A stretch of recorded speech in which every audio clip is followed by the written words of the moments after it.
Welcome back. പുതിയൊരു വീഡിയോയിലേക്ക് സ്വാഗതം.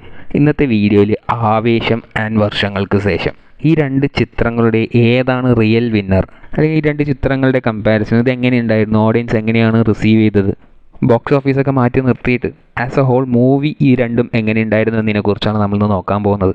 ആദ്യം ആവേശത്തിലോട്ട് വരാം. Aavesham full and full Fahadh Faasil show തന്നെയായിരുന്നു. ആ ഒരു ക്യാരക്ടറിലോട്ട്, അതായത് രംഗണ്ണൻ എന്നുള്ള ആ ഒരു കഥാപാത്രത്തിലോട്ട് നമുക്ക് വേറെ ഒരു നടനെയും ആലോചിച്ച് പോലും നോക്കാൻ പറ്റാത്ത അത്രയ്ക്കും പെർഫെക്റ്റ് ആയിട്ട് മൂപ്പര് അത് ചെയ്തിട്ടുണ്ടായിരുന്നു. മാത്രമല്ല ആ ഒരു കഥാപാത്രം അങ്ങേരെ കൊണ്ട് മാത്രമേ അത് ചെയ്യാൻ പറ്റത്തുള്ളൂ. വേറെ ഇന്ത്യയിൽ തന്നെ വേറൊരു ആക്ടറല്ല അത് അത്രത്തോളം അടിപൊളിയായിട്ട് ചെയ്യാൻ.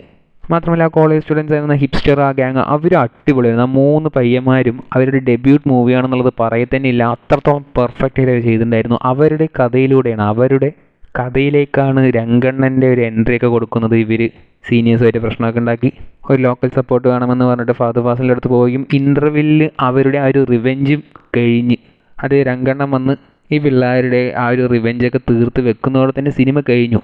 നമ്മളെല്ലാവരും എക്സ്പെക്റ്റ് ചെയ്തുകൊണ്ടിരിക്കുന്ന ആ ഒരു അവർ തല്ലണം, ആ സീനിയേഴ്സിനെ തിരിച്ച് തല്ലണം എന്ന് പറഞ്ഞ് നിൽക്കുന്ന ആ ഒരു സ്ഥലത്ത് വന്ന് ഇൻ്റർവെല്ലിന് ആ ഒരു ഫൈറ്റ്, അത് അൺഎക്സ്പെക്റ്റഡ് സാധനമായിരുന്നു. അതായത് വിക്രമിലേക്ക് അവർ ഏജൻറ്റ് ടീന ആ ഒരു സർപ്രൈസ് നമുക്ക് എങ്ങനെ ഉണ്ടായിരുന്നു അതുപോലെയായിരുന്നു ആവേശത്തിൽ ആ ഒരു ഇൻ്റർവെൽ ബ്ലോക്ക്. അത് ഞാൻ സ്പോയിലർ ആക്കുന്നില്ല, നിങ്ങൾ തിയേറ്ററിൽ തന്നെ എക്സ്പീരിയൻസ് ചെയ്യേണ്ട ഒരു ഫൈറ്റ് തന്നെയാണത്. അത് കഴിഞ്ഞ് അവിടെ തന്നെ സിനിമ കഴിഞ്ഞു എന്ന് അത്രേ ഉള്ളൂ കഥ ഇതിൻ്റെ. അതിനുശേഷം എങ്ങനെയായിരിക്കും ഇത് കൊണ്ടുപോവുക എന്നുള്ളത് ഭയങ്കര ചാലഞ്ചിങ് ആയിരുന്നു.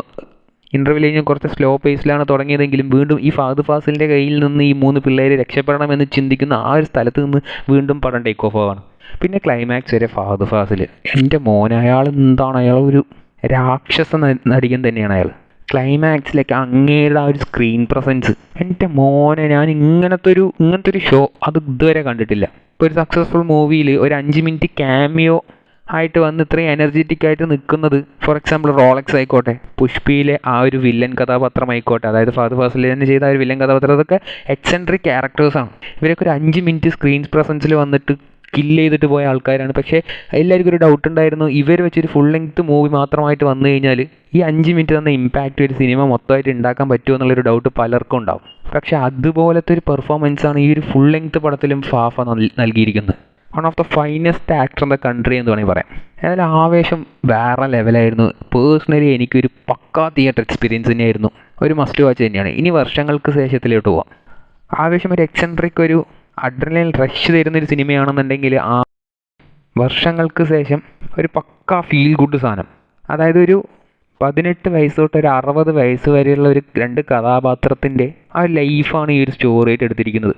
ഫസ്റ്റ് ഹാഫ് ഇതേപോലെ സ്ലോ പേസിൽ തുടങ്ങി കുറച്ചൊന്ന് സ്ലോ ആയിട്ട് പോകുമെങ്കിലും അവർ ആ കോടമ്പാക്കത്തിലേക്ക് പോകുന്ന അവിടെ തൊട്ട് പടം ടേക്ക് ഓഫ് ആവാൻ തുടങ്ങിയാണ്. ഏതൊരു സിനിമാ പ്രേമിയും കണ്ടിരിക്കേണ്ട ഒരു സിനിമ തന്നെയാണ് വർഷങ്ങൾക്ക് ശേഷം. ഇൻ്റർവെൽ ബ്ലോക്കൊക്കെ അടിപൊളിയായിരുന്നു എന്നാണ് പറയാം. അത്രത്തോളം പീക്കിൽ കൊണ്ടുവന്ന് നിർത്തി. ഈ ഒരു സിനിമ നമ്മൾ വിചാരിച്ചാണ് ഇൻ്റർവെല്ലിന് ശേഷം ഇനി എന്തായിരിക്കും കഥ, അതായത് ഇൻ്റർവെൽ വരയ്ക്കും തന്നെ ഫുൾ കഥയും പറഞ്ഞു കഴിഞ്ഞു, ഇനി ഇൻ്റർവെല്ലിന് ശേഷം ഇതിൽ കഥ പറയാനൊന്നുമില്ല. അങ്ങനെ നിൽക്കുമ്പോഴാണ് സെക്കൻഡ് ഹാഫ് തീപ്പൊരായിട്ട് വരുന്നത്. എൻ്റെ മോനെ, ഇങ്ങനത്തെ ഒരു സെക്കൻഡ് ഹാഫ് ഞാൻ എക്സ്പെക്ട് ചെയ്ത് തന്നെയില്ല. ഹൃദയത്തിലും ഇതേ ഒരു പാറ്റേൺ തന്നെയാണ് വിനീത് ശ്രീനിവാസൻ ട്രൈ ചെയ്തിട്ടുണ്ടായിരുന്നത്. അതായത് ഇൻ്റർവ്യൂവിൽ തന്നെ നമുക്ക് ഹൃദയത്തിലും തോന്നും ഇതോടെ സിനിമ കഴിഞ്ഞു എന്ന രീതിക്ക്. പിന്നെ സെക്കൻഡ് ഹാഫിൽ വേറൊരു തലത്തിലേക്ക് കൊണ്ടുപോയിരുന്നു. അതേപോലെ തന്നെയാണ് ഈ ഒരു സിനിമയിലും സെക്കൻഡ് ഹാഫ് നമ്മൾ അൺഎക്സ്പെക്റ്റഡ് സാധനമായിരുന്നു. ഇവർ വയസ്സായിട്ടുള്ള ആ ഒരു കഥാപാത്രങ്ങൾ വന്ന് ഒരു സിനിമ ചെയ്യുന്നതും ഇടയ്ക്ക് വെച്ചൊരു ക്യാമിയോ റോളുണ്ട്. എൻ്റെ മോനെ, നിവിൻ പോളി, അങ്ങേരെ ഒരു എക്സ്റ്റെൻഡഡ് ക്യാമിയോ എന്ന് വേണമെങ്കിൽ പറയുമ്പോൾ ഒരു 10-20 മിനിറ്റ് തന്നെ ഓൾമോസ്റ്റ് സിനിമയിൽ വരുന്നുള്ളൂ. ആ ഒരു 20 മിനിറ്റും അങ്ങേരെ കാണിക്കുന്ന എല്ലാ ഫ്രെയിമും നമ്മൾ ചിരിച്ചു മതിയാവും. ആ ഒരു പഴയ വിനീത് ശ്രീനിവാസൻ തിരിച്ചു കൊണ്ടുവന്നു. ഈ ഒരു നിവിൻ പോളിയെ കാണാൻ തന്നെയാണ് ആൾക്കാർ വെയിറ്റ് ചെയ്തുകൊണ്ടിരുന്നത്. അത് സംഭവിച്ചിട്ടുണ്ട്.